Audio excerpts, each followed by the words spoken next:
edge of the universe, 400 men and women are probing the immeasurable blackness of space. Their leaders are an Earthman with no fear and a stranger with no heart. Travel beyond our time and solar system, into new galaxies, into worlds beyond your dreams. Star Trek, every week, in color.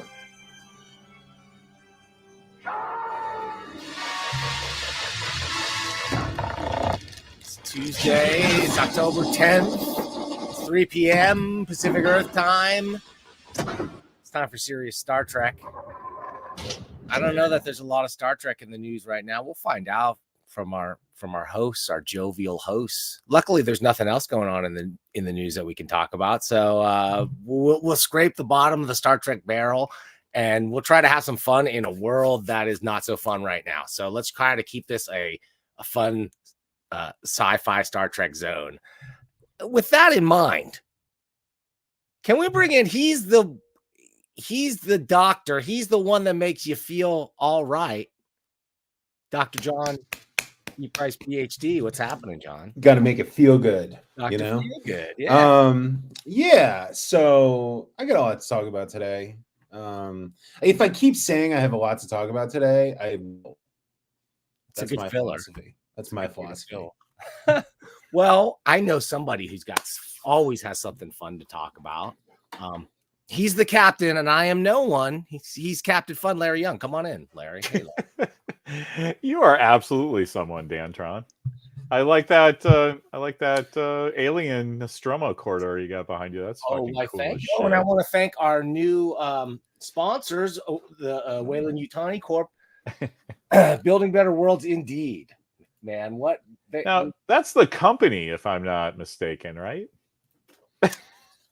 I never hear it called Weyland Yutani. My friends always just say it's the company. Oh, the company, right? Let's talk about the bonus situation. I don't have any alien stuff, Mr. Weyland, in sight. Actually, I don't know. Usually, I have some alien stuff. My Nostromo suit's over there. I see. I built in special effects to every single set, guys. This is the kind of efforts that I go through on this channel. When did you put? I just noticed the Desilu. Dun, dun, dun, that it seems like that's been in there for a while, but I just kind of really noticed it today.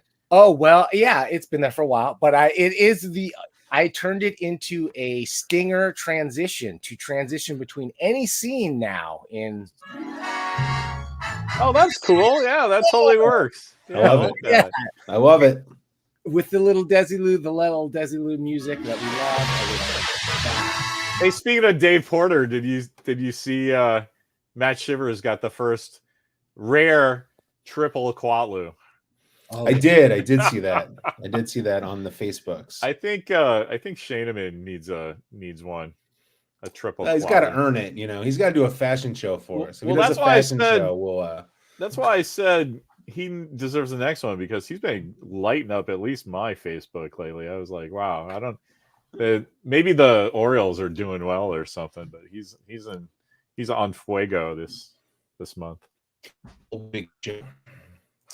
What was Lower out of focus? Possible. Larry, I only Star Trek thing I remember you chiming in about this week was your hatred for Easter egg compilation. Oh yeah. Well, yeah. I mean, that's. Oh yeah. I don't have any respect for that, because somebody said later in that thread, it's just they're just recapping the show and saying all this obvious stuff. So I just I don't get why that's a thing. Like when I was a kid, you would just watch the shows and you would talk about it with friends of yours, and they'd be like, "Hey, did you see that?" And I'm like, "Oh, I missed that." But yeah, you're right. I guess Chrissy was wearing. What were you going to do back then, Larry? Jump on ham radio and talk with people about it or something? We got an internet here, pal. Got an internet. Yeah, except you're not talking about it when you do an article like that. You're just fucking saying, "Hey, the sky is blue and water's wet, and don't you like this show?" It's like, uh-huh. Why did you waste my time with this bullshit? It's like I used to do that with my Shield columns, is that it's Agents of Shield, especially in the first couple of years. I mean, it went 7 years, so But the first years, it was always like going to get canceled. Like nobody cared. And so I figured that the only people reading my columns are the people who watch the show, right? So why am I recapping the show you just fucking watched to see what nonsense I have to say about it, right? So I would just be like, okay, let's go. And I don't know. It's a very predominant form of reviews and criticism where it's literally just someone recapping what happened in the show. It's like, that's not a review. Yeah, it's not criticism. That's telling us what we just watched. It's not a critique. That's a summary. It's easy. A book report. It is. You know? Of course it's easy. Yeah. And people want it too. It's people, I don't know, like, it seems to me like if you watch that kind of show and you didn't watch the show, then you're getting everything is getting spoiled. But if you did, I don't know, maybe they give you stuff that you couldn't catch. It's too lightning fast or too obscure. I'm sure I would have not caught a lot of those jokes. Yeah, those articles are not for Larry. That's the problem. But Larry's the only person who reads them. What a conundrum. That's the problem there, right? Those articles are for, like, you know, my chief science officer who is half paying attention, you know, so they're not for us. You know, would your science officer go read that though? If you like pointed out, no, that's the point. That's what I mean. I don't even think it's for people who want the information, because it's just, you would just watch the show because it's not like the old days. Like, Tuesday at 8 and I missed it. I got a basketball game, right? But like now it's like, my friend is talking about fucking Lower Decks and ruining all the jokes.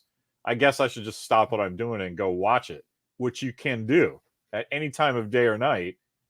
I got 22 minutes I can string together for this, you know? Yeah. So there's no reason for those articles to exist, and it upsets me. Yeah. Well, they have to publish something. It is, I can point my finger at who made me hate it, and it's the fucking science writer of The Atlantic, who was like this early 30s chick, and fucking posted. Do you remember this? She posted some shit on Twitter and said, 2001, what a fucking bunch of nonsense. Oh yeah. I should fucking pitch my editors to see what it's like to like live blog watching this fucking piece of shit show. And I lost my fucking mind. And now I don't give anybody a chance. There you go. That's the refit, right? That's not a good way to win over Captain Fun. In fact, if I could think of like almost there's no worse way. I don't know what could be worse. I mean, honestly, I would have had the same reaction if she had done the exact same article, except about like Sleepless in Seattle.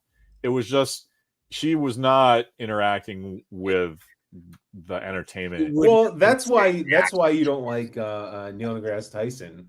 Because he'll do like, actually hyperspace is one wide, you know, and Larry's like, shut the fuck up, it's just you know. Yeah. All right. I don't know how we got on this, but I'm just saying. Yes, I have fucking standards that are not being met by these fucking Morlocks.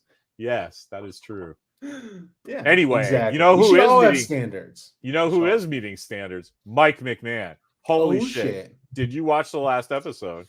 I did. I know Dan didn't. I did.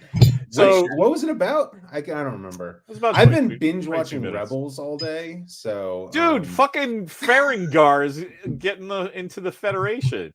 Like this fucking giant thing in Star Trek history, and they're burning it on a cartoon. It's awesome.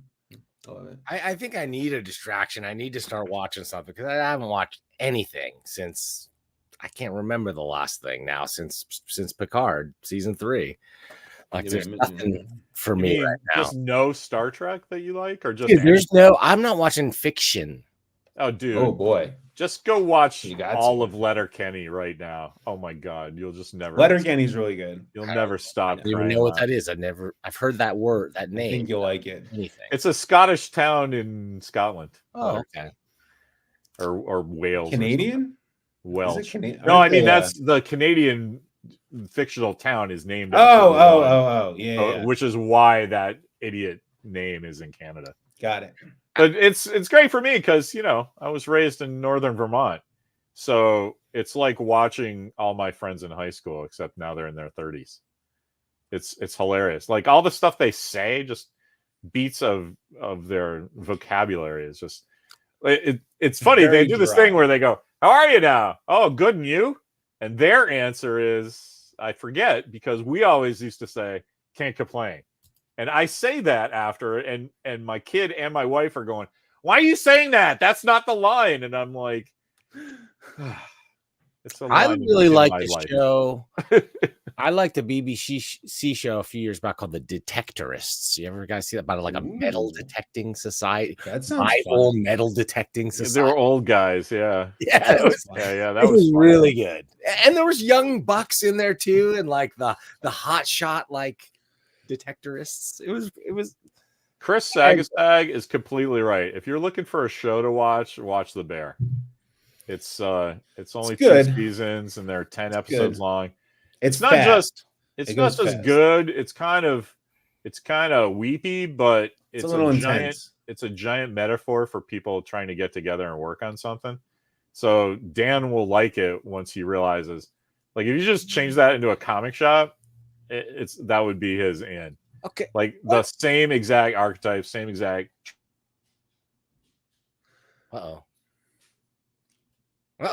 We lost fun. We got It's not me this time.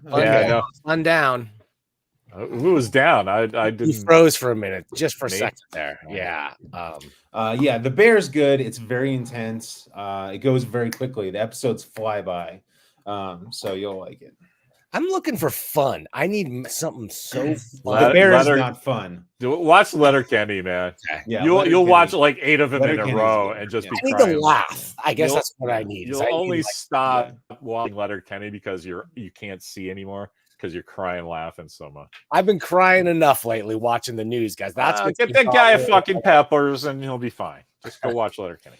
Hey, we got Chris Sagasag here in the chat. We got Guns 216 here in the chat. Not so bad. We got That's what they said. Philo T. Fuzzworth here in the chat. Yeah, welcome, fellas. How's it going?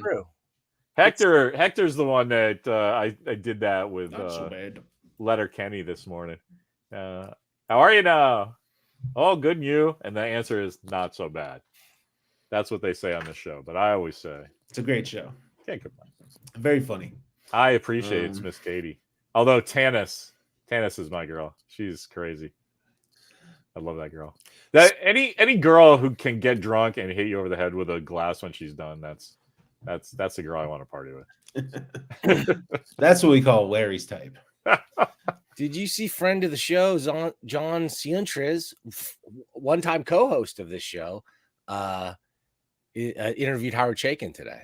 Did he? Yeah, I'll have to check that out. Yeah, he's got some great interviews on. Dude, he scores some of the best top notch. Yeah, Brian, I can't even get emails to some of these people when I tried. Like, I could not even make a human connection. Well, Santos has been doing this for like 30 years. So. Yeah, and he goes to the shows too. He goes, he meets the guys, he talks to them. I'll never do that.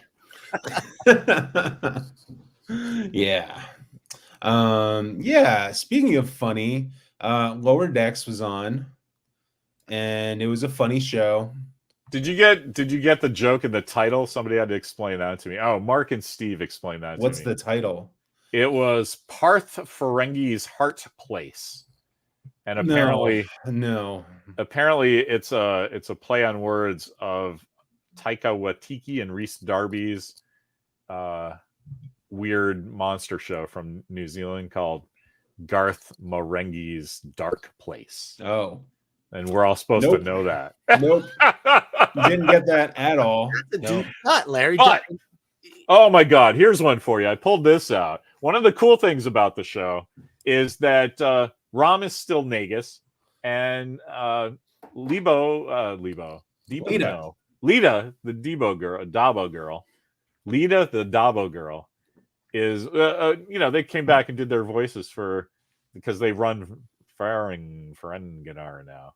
Mm-hmm. Anyway, I have a great story about Chase Masterson, who met Mimi at San Diego. Aww. We went to we did a show one year, 99 or 2000, whenever Deep Space Nine was a thing, and Sunday is the end of the show, and everybody just wants to go home. And she did the coolest thing ever. It's 5:00. They kick everybody out. The people at the booths have to clean up their shit, but all the guests and people there have to leave. She goes flying by. She in that picture, she's holding some flowers. Somebody, a fan, had given her flowers. She's like on her way out, and my wife goes, "Oh, hey Chase, we love you." And she stops and comes over and puts her arm around her and is like, "You want to take a picture?" Like she was on her way to do something else and stopped dead and made sure my wife had like a cool experience. Aww. So that's awesome. I just love her forever for that. So I was really awesome. happy to see her when she showed back up on the show. Yeah, any interview I've ever seen with her, she always seems like so happy to be there. Yeah. Or at least is acting that way, which is all you want, right? Yeah, that's all I need. I don't need to know your thoughts. But some actors just won't do that. Yeah, like I don't care if you're actually. I don't want to talk about Batman. Like, come on, man. Batman, talking about that. You're getting paid millions of dollars. Shut the fuck up. But like with her, with her Chase Masterson, it's like she was effectively like an extra who became like this major character. So it's good to see that like she embraces it. It's good. I just love the arc of her character. Like you said, she was just there for visual interest. And and now in 2023, her character is the consort to the Nagus. Yeah, that's bananas. It's like, and we saw that. Can we talk about what I like about Ahsoka, right? We watched her grow up through the cartoons, and now it's Rosario Dawson. Can we talk about how in the mid 90s the Star Trek producers were obsessed with boobs? Were they? Chase Masterson, 7 of 9. I mean, they only had to do it. They only had to like change Troy's hemline and see the rating spike to know, like it's just like it's very icky in retrospect. I'm not gonna lie to you. It is very icky. Because like you want Star Trek to be like this. Everyone talks shit about the original series and how sexist it is. Voyager brought on 7 of 9 in literally like this much of fabric. Like, can we talk about that for a second? Like, Brandon Braga, what the fuck's up with you, bro? Well, we got Janeway. We don't need anything else. Isn't that all very clear to you? Of course it's clear to me. I understand why they did that. Of course, but it's just weird. It's just icky. Like there's never any blowback. Everyone talks shit about the original series for being sexist, and no one ever talks about like how in the mid-90s they were a little obsessed with lady figures. I think that first of all, nobody is obsessed with the old show. The only people who talk about that are fucking morons who take it out of context. And so I don't listen to those folks, and you shouldn't either, Mr. Dr. fucking Folklore. You know what's going on there. It's just people trying to be part of the club that don't understand that they're not part of the club. But it's my club. I know, and we've been meaning to talk to you about Janeway. Because nobody but you wants to bone Janeway, man. That's okay. Look, Kathy, it's just me and you, baby. Look at the camera, me and you. How many seasons did Voyager have? 7. 7. Okay, so I would give that 7 to 7 out of 7 for at least getting them that far. Notice how quickly the two Star Trek fans answered your question. That was hilariously pathetic. I love it. Well, yeah, because Kes, there was a whole issue with Kes, right? If you remember, if anyone doesn't remember, Kes is biologically like 2 years old, but because she's an alien, she's fully mature. And there was like this weird like love romance with Neelix and Kes, but everyone like flipped out because they're like, why do you keep talking about it? She's 2 years old. And no one could really like square that one in their heads, even though they made multiple attempts to explain on air that she's like fully mature adult. Anyway, it was a weird thing. So then Kes kind of went a little crazy, and they had to bring in Jerry Ryan. It was a whole thing. So, and then Obama got elected. The main thing you're leaving out about that though is that actress. I forget her name, Jennifer or something. Mm-hmm. Jennifer Lean. Lean, yeah. Had a giant fucking crazy heroin pain problem. And so it wasn't so much that Kes was going crazy. Oh, really? It's that she had to go to rehab. Yeah. And so they just took the opportunity to go, hey, let's give the boys some juice. Get her out of there. And Brandon Braga was single, so he's like, let me be in on the casting. So Voyager did kind of bring me back in. Like Deep Space Nine repelled me so far away from Star Trek. That's funny. And when Voyager just go, that's fine. Yeah, that's fine. No, I said that's funny. That's very funny. Because everyone now, it's very trendy now to be like, ooh, DS9 is my favorite. And here's Dantron being like, yeah, DS9, I'm out. Deep Sleep 9, as far as I'm concerned, did not work. That's awesome. I agree. Voyager pulled me back in just with the idea of unknown space. Let's see some cool stuff. Let's go. You know, it was more Star Trek-y in the same way that we're always talking about. Yeah. But they kind of lost me with the pandering. They just went a little weird in that one. They kind of lost me actually from the beginning with the Maquis and everybody joined up and they were just buddies instant. Like they were enemies for a second. They were like mortal enemies. And then they were just like, we're all in it together. Let's put the uniform on and pretend that we're in Starfleet now. I don't know. I didn't like that. Yeah, the last episode of season 1 is like there's 3 Maquis crew members who haven't like sucked down the Kool-Aid, so they have to like re-put them through boot camp. It's like that's like literally the plot of the episode. It's like that's how quickly everything goes down. But I agree. I think Voyager is the closest to the original series. In a lot of different ways. I think Janeway is the closest to Kirk. Primarily, TNG is not like TOS specifically. Like they were not trying to be in a very good way, though, right? Yeah. No, absolutely, in the best way. Like if they had tried to relaunch it and make it very original, wouldn't have worked. It's like I don't think wouldn't have worked. Yeah. So anyway, I love Voyager because I like the characters. I kind of think the show itself is crazy disappointing. Oh yeah. But I watched them all because the characters were interesting. Mm-hmm. And that's where DS9 lost me. Like they hired fucking Hawk from, Spencer. And then they give him hair and shave his goatee. And then he's not a captain for a year and a half. Yeah. I just was like, You fucking racist motherfuckers. And it is weird. I'm a white guy, so I don't really even care about that shit. But I'm a Star Trek guy, and you're gonna have your first African American leader not be the captain. Like, fuck you. And I'm not even a person of color. But that's the biggest fucking idiot shit of Star Trek ever has done. Janeway and Paris having salamander sex is better than fucking doing that. I like that episode. I do too. Philo says they should have gone BSG reboot. Well, this is something we've spoken about on this show multiple times. But let's also not forget that Ronald D. Moore spent about a week working on Voyager and then immediately said, you guys are lame. I'm going to go do my own show. And then he immediately did new BSG. So that's Ronald D. Moore's Voyager is Battlestar Galactica. That's totally what should have happened, right? Yeah. Your ship is in an unexplored quadrant. You're fucking 75 years away from getting home. The first problem you're going to have with your Maquis crew is not going to be solved by the end of the pilot. That's what bothered me. And so, like, how that wasn't 2 seasons of just like trying the Maquis has engineering and they have life support and the bridge.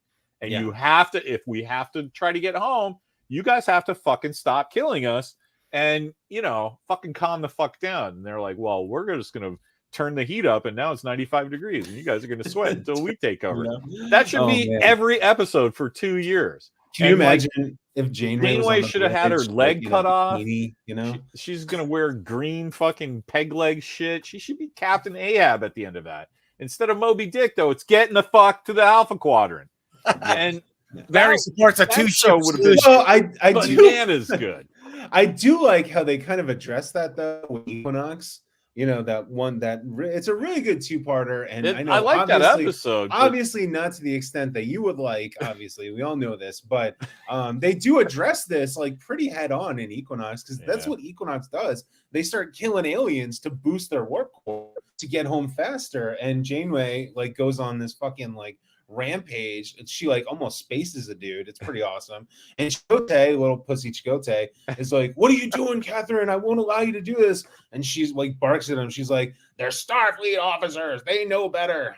That's my Janeway voice. And it's a really good two-parter. It's a really good two-parter. But it does address that kind of idea where it's like, you need to do everything you can to get home. Here's the consequences, and here's, you know, your morality play of, well, you know, do you have to do everything, or can you remain, you know, yourself? Chakotay bothered me the most in that whole scenario. Oh yeah, because it was just an instant flip into just like, and I didn't watch it enough to know if his character evolved. I guess it doesn't. Like, no, he just like he's just a Starfleet guy now, and always kind of, and he's by the book, and he's whatever else in a way that just seemed completely like foreign to what they're trying to. He was a rebel, right? He was totally anti. Yeah, you needed a giant scene that explained that, because he was Starfleet, and then something happened to make him be a rebel. Okay. So him going back to Starfleet is probably what would happen eventually. That makes but more sense. It wouldn't be instant, right? No, you would have to have. You should probably have a whole episode that, like, here's Chakotay's problem and why he lost faith, and that's why he's gained faith again, and it's all because of Janeway. Like that, that'd be a great episode, but they never did that. If they rebooted Voyager in the style of like a Marvel Netflix series, one of the middle episodes would be like a flashback episode to Chakotay's past, where it's like, now we're going to show you the entire backstory of Chakotay, and by the end of the episode, he's like, you would understand. Okay, now we understand where this guy's coming from, and he's now on board with the crew and stuff like that. I'm glad I wasn't the only one who kind of felt that was out of place, because Here's the thing, though. I guarantee you that's why Ron Moore left, right? Oh, because it's not like no one brought that up. I mean, we're a bunch of morons, and it was obvious to us even in the 90s, right? So I mean, they had meetings about this, and they just went another way, and it was wrong. But that's the part that we're missing in 2023, is that TV in the 90s wasn't as it's different than it is now. Yeah. You know, I mean, like you just said, well, if they'd done it in a cool Marvel streaming kind of way. Oh, I see. Story structure wise and everything else, we're in a different. Just the way TV's delivered makes the stories different. Less episodes, decompressed storytelling. Comics kind of went through an evolution that way of storytelling. I think we all like, I don't know, the complete style of storytelling just evolves over time and has moved towards this thing with it's like, okay, you get 10 episodes and one of them is, at least one or two of them are going to be completely like off the beaten trail, but lead you back in. And I don't know that it always works. There's some better than others. Yeah. Walker and I have been talking just about narrative, how it's not just the delivery systems, but just storytelling itself is different, to the point where he said this funny thing that, like, 20 years from now, theatrical films are going to be 7 minutes long. And it's just going to be, did the main guy get what he wanted? And that's going to be whether if you liked it or not. Well, no, the bad guy stopped him. Oh, that movie sucked. Oh, no, he didn't. And he got the girl. Oh, that movie was great. But like, but isn't it funny because I think that's where it's headed. But isn't it weird though that movies seem to be getting longer and longer in their runtime while we're getting driven towards these short attention span things? We get these 3-hour plus epics like on the regular that I think are, I don't know, I sometimes feel like are too long. Yeah, more than usual. Well, I think it's the style now is longer, is long running times on some of these epic movies that I don't know. I guess they spend all that money. They got that footage. They should put it on the screen. You should be able to see it. But just sometimes it just changes the whole experience of going to see a movie sometimes, especially because I got to pee a lot. I haven't even wanted to go see a movie in a while, except in a theater, except The Creator looks pretty good. Creator is after all your John about AI and stuff, I think that's a pretty timely flick to go see. I don't know anything about it except some visuals that I have seen and people saying it's really, really good. But you haven't seen it yet either, right, Larry? I haven't. I'm probably going to go tomorrow if I don't have to get in the plane and fly somewhere. Yeah, that one's pulling me in, but like it's crazy. We live in a world of like there's multiple Star Wars series that I haven't seen that are just a click away from me. Like I could be sucked into the world of Obi-Wan Kenobi, which is something I would have made a mess of myself if I was a kiddo. Like I wanted that so much. A good Star Wars show, like good enough, and these are better than good enough. They're like really, really good. Oh yeah, whether you like them or not, they're like high quality, and they're not cheapos. If you haven't seen them, that's just a failure of you. It is. It is. I can't blame anybody but myself and my lack of time, my desire to spend time with my young children. But that's awesome, right? I mean, that's not a bad thing. But that's why the strike I didn't care about. Because everyone's like that, tough, man. You can strike for 5 years, and I'd probably put a dent in the stuff I want to watch. That's why I think that streamers are going to contract. It's not just spending all the money; it's that they're spending money for no return at all. It's like, hey, let's do a movie with Ryan Reynolds, and it's a time travel movie about stopping his dad from dying when he's a kid. Like. Okay, but why did you spend $120 million on that? Yeah, right. It's Ryan Reynolds talking to a kid in a kitchen for 2 hours. Like, you can't. That's unsustainable, right? I think the streaming model. It works if you have a content library, and that's the model I think that's evolving. That's what HBO does, and they'll even go like, look, we're going to give you most of it in our library, and then we're going to license out half the Looney Tunes and sell them somewhere else because it's worth with the really good stuff. The content itself is what's attracting people. Nobody cares about the streaming app or what the logo is in the corner, right? They're going for the content. Content is the king, so it's going to be the guys that own the best content and continue to create. Well, I kind of wildly disagree with that right now. It's because I mean in 2023 and where we are in the world. Yes. It's because I think that all the streamers are like what the networks used to be. And when I was a kid, in the fall you get your TV guide that tells you everything that's going on, and it's split up into here's what's coming on ABC, here's what's coming on NBC, here's what's coming on CBS. And they would do print versions of each network's ad campaign that year. It would always be like, you guys remember ABC always had good ones like, I love those, with a little jingle and like, see what's on ABC. And that's what's completely missing from streamers now, but people still order their TV like that. Like Mimi, who doesn't care about this shit at all, can tell you all her favorite shows on Apple Plus, right? And so because they have Morning Show and For All Mankind and Invasion, all these shows that she likes. So then when she has a minute and doesn't know what to watch, she'll click on Apple Plus right away. So the only way to save that for the streamers is I came up with this yesterday. Walker and I were talking about it. I put it on my Facebook. If you have a streamer, there's no call to action. There's no like, oh, I fucking got to watch Moonlighting at 10 o'clock on NBC on Wednesday after Max Headroom because Janice in Accounting is going to talk to me about it all tomorrow, right? There's none of that. Like, you haven't seen Obi-Wan or Andor yet. That's the one thing I give it to Amazon for. They're the only streaming service I use that does that, where they'll, in the beginning of it, they'll spam you with a little thing like, hey, check out this other Amazon Prime series. It's really cool. If you like this, you might like this. And you can skip it if you click a button or whatever. But then Netflix doesn't do that. Like, their discovery mechanisms and promotion mechanisms are weak. But Netflix has always had that problem. They have no way they've never attempted to curate any of their stuff. Like, if you wanted to go find all the Indiana Jones movies on Netflix, to physically type in Indiana Jones, like, there should be an option. Like, give it to Disney. I mean, Disney is the best platform. I do not understand why Disney stock has gone down since I purchased it.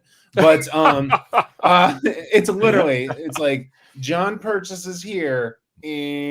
But You're good. But don't I don't sell it, man. Don't sell I'm it. not going to sell it because they have the best platform. They have the best content. So whether you want platform, whether you want content, whatever you want, they curate it for you. They're like, hey, do you want all of your Star Wars? Click this button. Here's all of your Star Wars. You know, do you want all of your whatever? Click this button. You know, so I don't know. I think Netflix is ironically one of the worst streamers, even though they've been pumping out those reality shows though. But the streamer thing just doesn't work now that everybody is not sitting in their houses for 2.5 years again. But we all got trained to not talk about shit with our friends or to be like, oh, don't talk about that. Yeah, like for real. One of my friends in real life is mad at me because I told them the barbecue sauce thing in Ted Lasso 6 months after the show came out. And they just hadn't got it yet. I just assume I'm like, you can't do that. And they're like, no, that doesn't work. And so I came up with, if you have a streamer, like just have one show, you know, Tuesday at 8, and then another show Wednesday at 8. Right? Just make a network. Thursday at 8. But no, just one night though. Right. And then all your other shit is there, and you would fucking take over. Because everybody would be talking about that one show because that's the thing that they know it's going on. Something's going to be on at 8 o'clock. You might as well even call your streamer like weekdays at 8 plus. Weekdays you know, at 8 and then you would fucking just take over because everybody would be talking about Ghost Chimp MD and fucking Coffee Shop Cowboys and whatever you fucking had on because that's the one thing everybody knows. That's what they're going to be talking about tomorrow. I would definitely watch Coffee Shop Cowboys. I mean, whatever. Well, so I agree with Philo. Netflix genre descriptions are terrible. This is also an issue too. Hector says they're gonna have to break us of the binge, and they're trying, man. They're trying with these weekly rollouts. I mean, they've been doing that for a while now, and I mean, I don't know. I don't know who has. I don't know who has a fucking time to binge anything anymore. No, but they should at the very least like drop like 2 hours at a time, like 2 episodes at a time. Like enough of these, especially like Ted Lasso's a half hour. Like, come on, don't give me a half-hour show every week. Like that's ridiculous. This is the 21st century. I don't live in the 80s. All right. I'm just saying. Yeah. All right. Is that true? Netflix breaks their seasons in half? I haven't watched a Netflix original. I couldn't tell you the last Netflix original I watched. I'm trying to think. I can't remember. Outside of some cartoons my kid might watch. We watch all the Netflix reality shows, and they are definitely not broken in half. They just never end. They just keep coming and coming. And you have to tell the science officer. I blame her. Like getting me, dude. I'm so fucking into Naked and Afraid now. I'm on like my third Naked and Afraid. Yes, I think it's so fucking awesome. Like all these fucking nut bars are doing impossible, stressful things. Anyway, And by the way, you can't wear any clothes. Yeah. Okay, it's raining and 50 degrees outside. I'm not happy about this, and frankly, this guy over here is fat. I don't want to look at that thing. Anyway, I hated reality shows. We watch all the ones that are like, you know, Love is Blind and 90 Day Fiance and all that crap. And it's never like, that's like, you know, like, oh, Love is Blind. You know, the whole premise is they're in these like things and they can't see each other. They have to talk to each other and make a connection like verbally as opposed to physically. But they always cast like these models, you know, these attractive people. So it's like, oh my God, I don't know what he's going to look like. And it like cuts to him and he's like Fabio over here. And it's like, all right, dude, like at the very least, you're going to get someone who's like a 6-7 on the scale. At the very least, more likely it's going to be 7, 8. Come on. TV handsome, right? Yeah, TV handsome. Yeah. Yes. Hector's right. Wheel of Time, Jack Ryan, Amazon has been pretty consistent. They've been doing weeklies for a long time. True, they did do it with Sandman. Yeah. Didn't seem. I love that last season of Jack Ryan. That was crazy good. Jack Ryan's good. The rise of the ad-supported tier is going to do a lot because I think when it all shakes down, people will buy. You know, we'll get 1 or 2 streamers that you like maybe, and be willing to sit through commercials for some other stuff if they've got content that you want there. And I think that's where It's another, because how else are they making money off of these things? If they just buy, nobody knows. They get They're not. That's what the whole problem is. That's the whole problem with the I mean, that explains your stock value. He's like, yeah, let's take all the stuff people used to go out, line up in line, and pay a lot of money for, and just give them an all-you-can-eat smorgasbord for $8 a month or whatever it is. Yeah, it doesn't seem too sustainable. No, just give us Star Trek. We'll take over. Just give us Star Trek. Just put the three of us in charge of Star Trek, and we'll integrate Dan's weird ideas. I was going to say, fun. Dan's going to have to start watching Star Trek. No, he's perfect the way he is. We can take it and run with it. It'll be great. We'll have an AI episode. It'll be fantastic. All right. Hey, since we have Hector on the line here, what's the deal with the USS Toronto? I thought it was cool that Lower Decks has all California class ships, but they shoot Star Trek in Toronto, Canada. So having a ship called the Toronto, I thought so the cool. Parliament, it's Parliament class ship, and all of the Parliament class ships are named after Canadian cities. There's a Vancouver in a previous episode. Oh yeah. So yeah, it's a cool looking ship. Excellent. Yeah, I liked it. Yeah. But Hector just got all like crazy, and I was like, yeah. It's a good ship. What's that about, Hector? Oh, look, he's at work or something. He can't tell us. Let me tell you, it's that kind of detail. That's why I keep coming back. This is what I could get out of you guys. Like it's a level I'm never gonna get to. That you could know the Constitution class are Canadian cities. That's wonderful. Why do you think you could never get there? Because I don't have the love. I just don't like. I can watch. You don't have the love. There's no way to do that. I'd have to go back and watch everything Star Trek at least one more time to get to even close to be able to be there. And I'm never. You couldn't make me watch Scott Bakula's Star Trek. I'm sorry, I'm not going to watch it. Huh? I just I'm not again. I watched a little bit and I was just no, this is not it. And there's so much Star Trek. I can't wait. I could not waste my time watching Picard when you guys were week after week coming in here shitting. I mean, he's got a point. It wasn't good. He's got a point. And then nobody's telling you to watch Picard, man. And then I tried to watch it too, and I watched season 1, episode 1 after I was kind of enjoying season 3. I'm like, oh, maybe I'll get caught up. And you were right. So it's just that it's too much of a mixed bag for me to ever be a Star Trek super fan. But I feel like I'm a true to Star Trek, the original series, what I grew up watching on Channel 44 after school, with commercials and everything. Like that is Star Trek for me.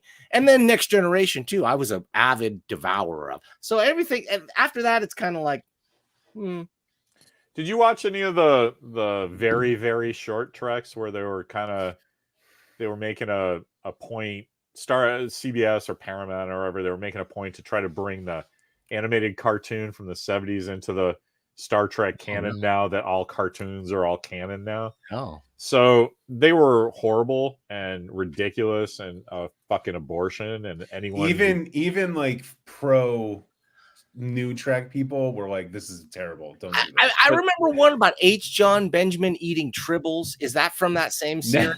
So that's those are the short Trek terrible live action. I like that. I found that one very funny. I thought it was very funny.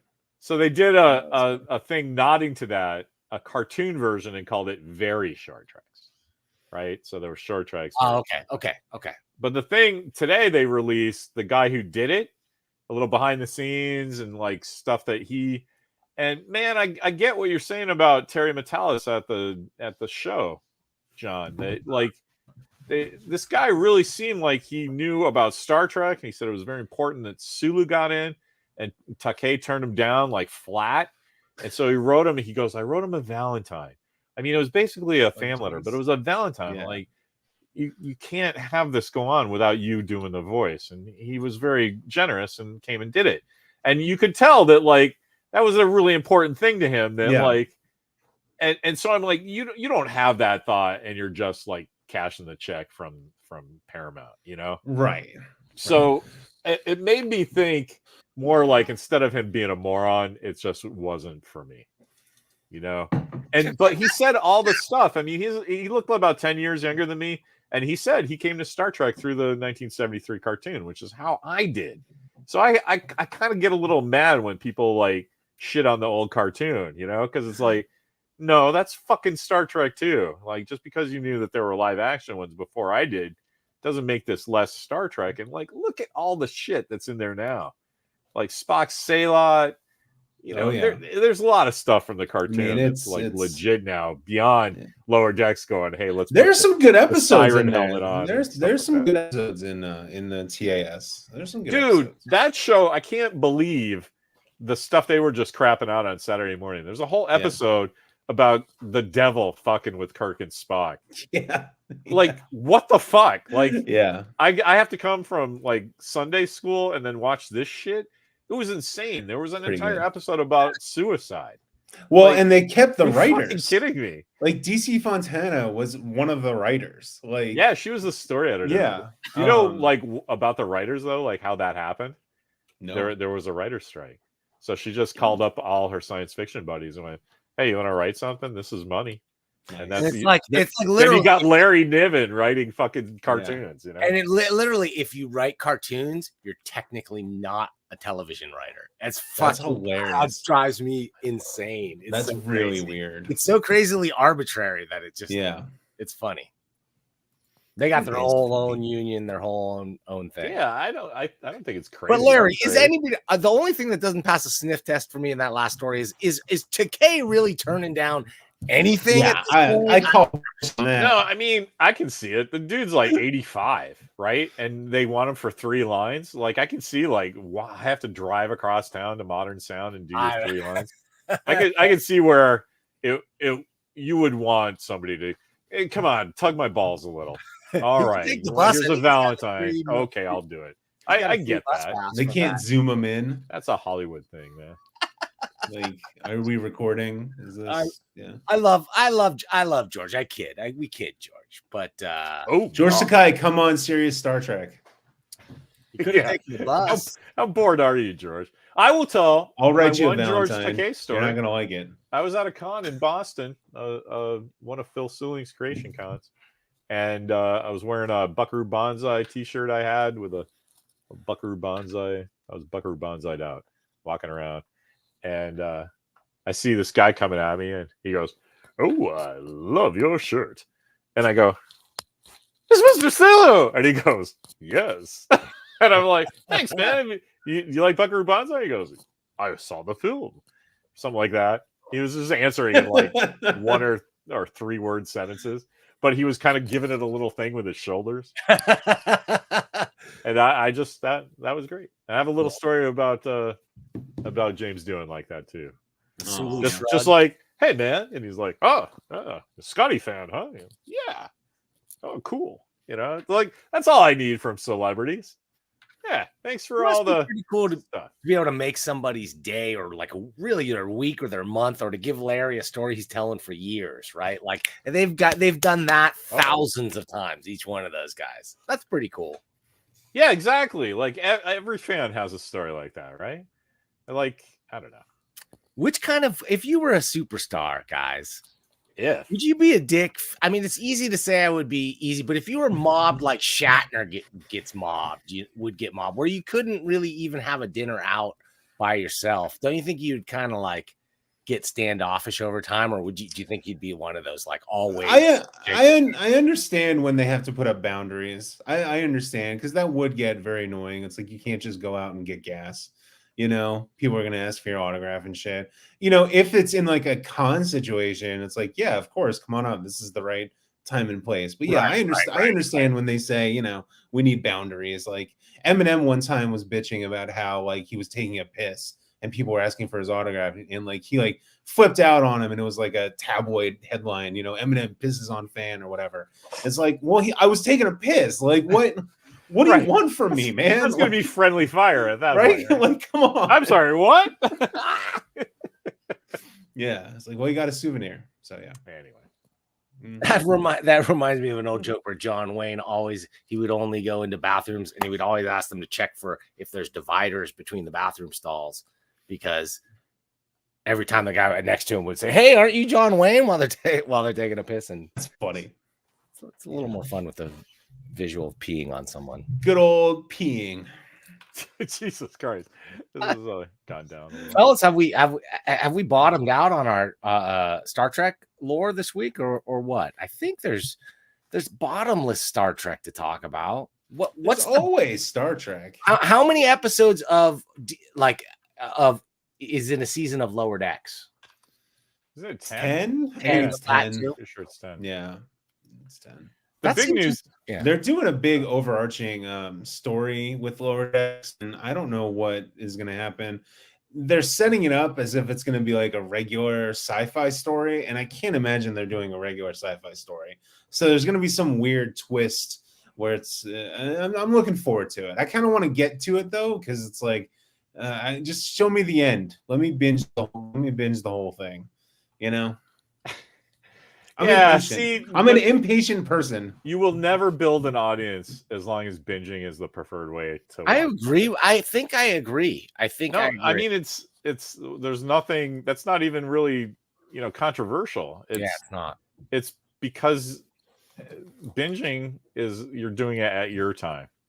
And so there's no way to I totally remember this happened when we tried to watch Daredevil season 1.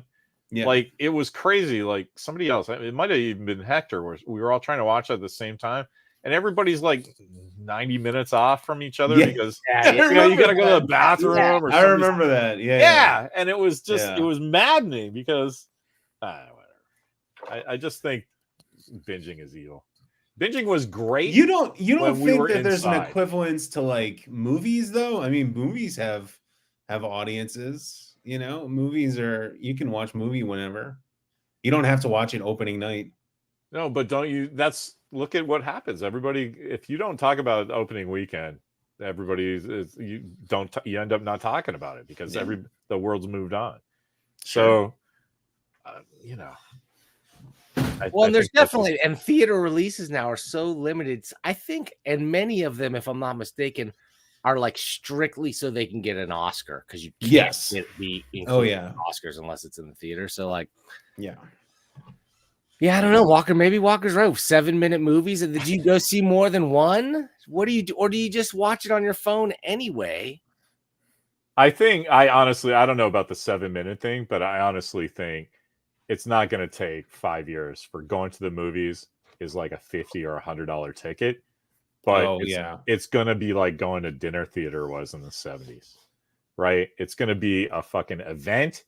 And at one point, everybody's going to clear the dishes away or the booze or whatever, the syringes, whatever you're doing. And then you get to watch the 2-hour movie. And then everybody has a communal experience together. But it's going to be a lot of money. It's like, if it wasn't for dating, would movie theaters even still exist? It's like that's one of the That's a good question. But why do you need that anymore? Because that's the whole Netflix and chill thing, right? Oh yeah, no, absolutely. Yeah, I don't know that, but it's somewhere to go. I think it's always going to be. I think that you're going to have single theaters again.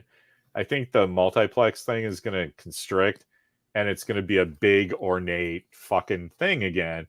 It's just not going to be a quarter and you get a newsreel too. It's going to be the opposite. It's going to be $100 and everybody's going to put on their Sunday fucking finest. And it's going to be like going to the opera, except it's like the next Scorsese movie. I don't always feel like feel like our childhood was a golden time, but I just remember going to like the dollar theaters. They had a big old arcade. You could go watch a couple of movies in an afternoon and just have just such an excellent time for such a small amount of money. And I don't know how you do that anymore. Well, there's always going to be some form of like mass entertainment like that, right? Just because, vaudeville's dying. Here come Nickelodeons. Nickelodeons are dying. Here comes, AMC's or whatever. We go to Cinebistro, which is kind of like what Larry's talking about, where it's like no one is wearing their ratted out jeans when they go to Cinebistro because you're already paying so much money to go there. And it's this nice, like, plush seats, you can recline all the way back. The seats are this wide, and then there's a whole menu you can order from. You got a waiter, it's all. Yes, it's crazy expensive, but most people. The problem is movie theaters are shit. Movie theaters themselves are like a shit experience, right? Nobody wants to be sitting next to the guy coughing on them, munching on popcorn. So how do you alleviate that? You add space between you. You eliminate table service and all the extra food and right. Tell you a little bit more. That's what they're doing in my town. Even in my town, I think it's the oldest movie theater on the West Coast or California or maybe anywhere in my town, and they've morphed it into one of those things where you can get beer delivered to your seat and expensive hot dogs and whatever. Mm-hmm. I think that's it. You make it cater to that going out experience and coin experience. Philo has a good question. Masters of Air. This is the Band of Brothers Air Force version. Have a trailer yet? I have not seen a trailer. I've seen promo shots, but I have not yet seen a trailer for Masters of Air. I am very excited about this. It's talking about the 8th Air Force bombing Germany in 43, 44. And I'm very excited about this. One of my favorite movies is oh God, what the fuck's it called? With what's his name? 12 O'Clock High, and with what the fuck's his name? Gregory Peck. And whatever. And so I love World War II movies. I'm very excited about this.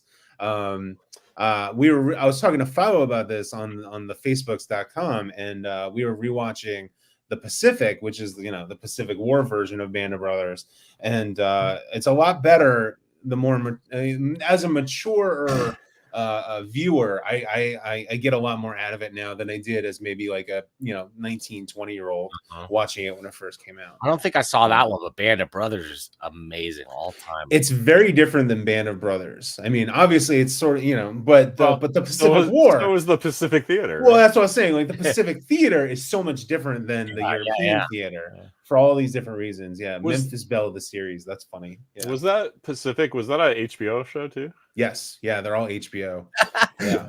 And thanks for the recommendation, guys. To get out of this whole fog of war in the real world, maybe I'll go watch some good decent war with clear-cut bad guys. Exactly. There's no nuance involved. You can tell who's bad by just the cut of their uniform. Right. I love that.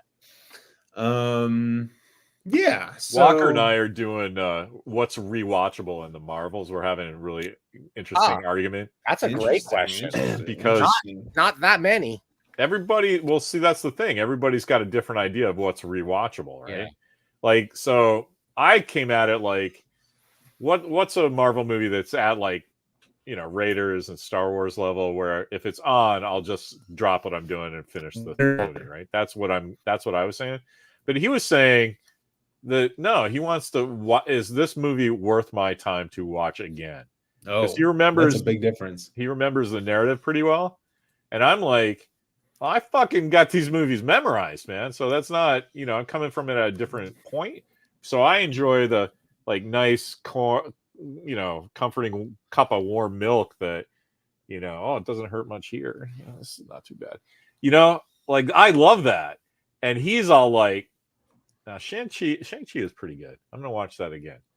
And it's like, that's cool. So that's going to be a Dorkcord article, but this is like days of work. That's a great question, because I'm a rewatcher for sure. I'm a rereader and a rewatcher. I will, especially rereading, I'll read things. So what's your top Marvel movie that you'll just rewatch? That's a great question, because I don't know that I've rewatched any. I have one that's far and away. I know what yours is, Larry. I know what yours is. It's a Captain America. It's the Captain America Civil War one, right?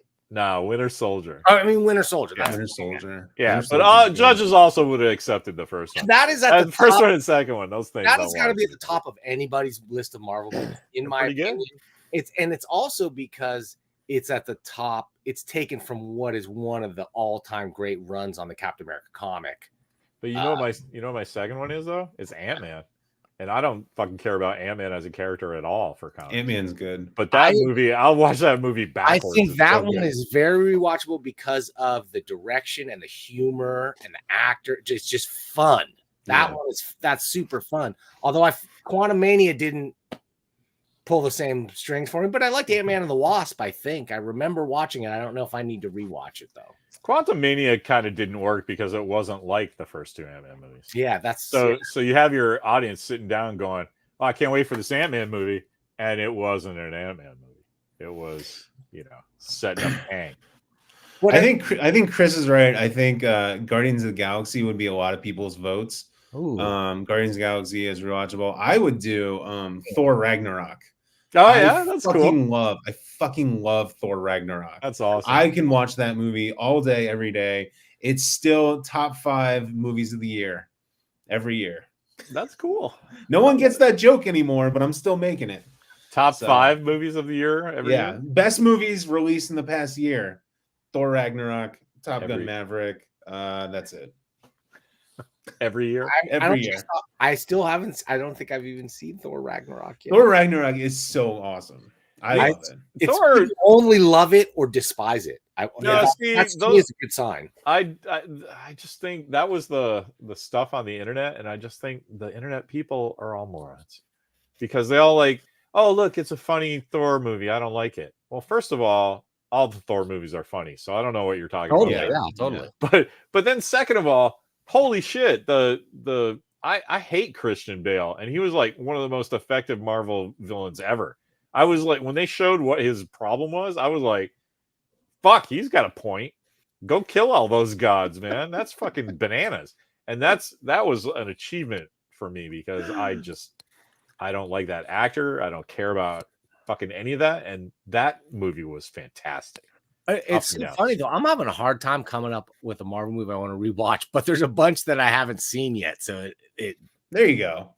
So Philo with the Quatlu comment of the day. I'd watch an Agent Carter film. Yes, yes. We that first season of her show is incredible. She's in What If, right? She but, Agent Carter thing, Captain America thing. She's Captain Carter there. Yeah, another thing I haven't watched. I don't think that's as cool as her just being Agent Carter and starting S.H.I.E.L.D.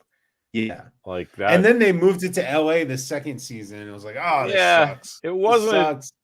Keep it gritty old New York, 1940s New York. That's the thing. Like, if they had to move her, like move her to Chicago or something. Yeah, like moving her to LA was too much of an environment. Or at least like fake it and pretend it's DC.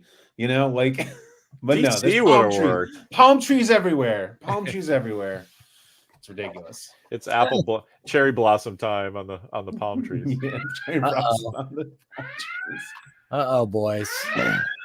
That sound means that we're out of time. I gotta skedaddle. I gotta take care of some business. But it's been a fun show today. I really like this agenda-less, meandering, low-key convo. It almost made me forget about all the shit fucking dumpster fire of a world that we're in right now. But I appreciate the recommendations on stuff to watch. I will definitely go. I think Letterkenny made it to the top of my list. Oh my god, I would agree with that. That show comes out of the gate knowing what it is. I would agree. Yeah, no, and I'm coming into it with knowing nothing except the name, literally name, and that it should make me smile. That's really all you need to know. Just what show do I need to find? Letterkenny. Platform though. What's that? Where do you see it? What platform? Hulu. Oh, it is Hulu. Ugh, I gotta get into that cesspool of a platform. Ugh. Not a great UI. Not a great UI. Gosh, I hate that one the most. Anyway, we gotta get out of here, guys. And so before we do, I know we're coming back. I want to do a comic show, Larry. I wanted to do it last week. I said I would, and I didn't. I want to do it this week, and I probably won't. Okay. But I'm ready to serve at the pleasure of the president. Thank you so much. I'm sorry I broke hearts, guys. I've been in a wild mood lately. Well, we live in wild times. Yeah, it is a fucking nutty world out there. But we'll be back to talk about all things Star Trek and sci-fi and whatever. We'll come back when? We're going to come back next week. It'll be Tuesday. It's always 3 p.m. Pacific Earth time. But you know where it's going to be? Do we know where it's going to be? I think I know where it's going to be. I think I know. It's going to be on the internet.